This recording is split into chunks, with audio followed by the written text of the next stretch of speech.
নতুন ধারা, সিবিআইয়ের ১৮টি ডিভাইস ক্লোন, সন্দীপ ঘোষ সহ ৪ জনের ১৪ দিনের জেল হেফাজত। সিবিআইয়ের আরজি করে আর্থিক দুর্নীতি মামলায় প্রাক্তন অধ্যক্ষ সন্দীপ ঘোষ সহ ৪ জনকে ১৪ দিনের জেল হেফাজতের নির্দেশ দিয়েছে আদালত।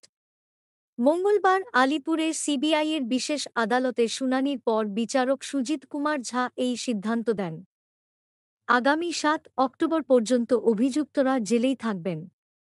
আদালতে সিবিআই দাবি করেছে, অভিযুক্তরা অত্যন্ত প্রভাবশালী, ফলে তারা অন্য সাক্ষীদের প্রভাবিত করার সম্ভাবনা রয়েছে। এছাড়া সিবিআই জানিয়েছে, তারা ১৮টি ডিজিটাল ডিভাইস ক্লোন করেছে, যার মধ্যে মোবাইল, ল্যাপটপ, হার্ড ডিস্ক এবং মেমরি কার্ড রয়েছে।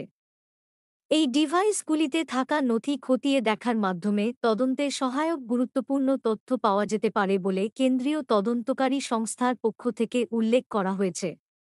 এই মামলায় সন্দীপ ঘোষের পাশাপাশি সুমন হাজরা, বিপ্লব সিংহ এবং সন্দীপের নিরাপত্তারক্ষী আফসর আলীর নামও জড়িত।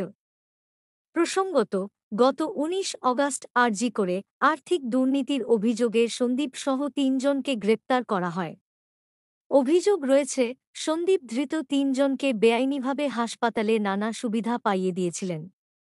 এরপর গত ১৪ সেপ্টেম্বর এক তরুণী চিকিৎসককে ধর্ষণ ও হত্যার মামলায়ও সন্দীপকে গ্রেপ্তার করা হয়।